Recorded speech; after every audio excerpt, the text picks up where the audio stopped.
off with number 5. The Sharp Aquos Crystal is the first Sharp phone to make it to the United States, and it looks really cool. Look, there's no bezel on the screen. This is a 5-inch 720p LED screen, and the inside of the phone is boasting a Snapdragon 400 processor and 1.5 gigs of RAM. It's an Android phone, and it'll run most of the games on the Play Store pretty well for the price. It's also got a good set of speakers on it, and let me emphasize this again, that screen is gorgeous. That borderless display is really cool, and it makes games look awesome. It's also one of the nicer looking phones on this list. It just looks really sharp. Get it? I'm sorry. At number 4, we have the Huawei Snap 2. Huawei?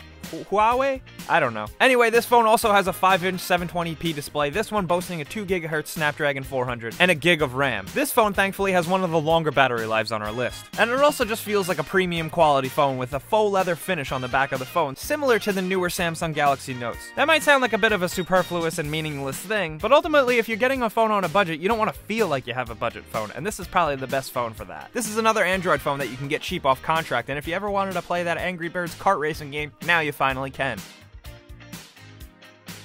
At number 3, we have the second generation Motorola Moto E. This phone is packing a Snapdragon 410 with a gig of RAM and a 5-inch screen that unfortunately is a little bit below 720p. Motorola sometimes has some decent build quality, so this thing can withstand a couple drops on the subway or the bus ride to work. What the Moto E lacks in fancy features and shininess, it makes up for in sheer budget phone goodness. Camera features and the prettiness of the phone are really disappointing, but thankfully the phone can handle most tasks you throw at it, including games. That being said, it does come running Android 5.0, so you can crossy road to your heart's content.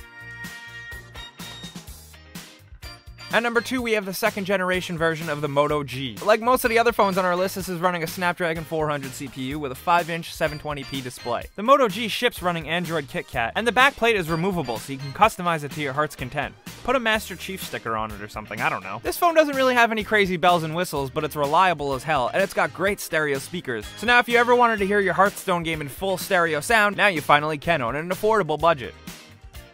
And at number 1 on our list, we have the OnePlus One. While this is the most expensive phone on our list, it's still much cheaper than your average iPhone or Samsung Galaxy phone, and it packs some high-end specs for the price. A Snapdragon 801 CPU with 3GB of RAM, and a 1080p 5-inch LED display. And this thing looks really slick. It'll turn heads, and a lot of people will ask you, what phone is that? And you can tell them, oh, it's the OnePlus One. Oh, you've never heard of it? Well, it's really rare and new. But the most important thing is that the CPU-RAM combination can pack a punch and run all your favorite games on Android.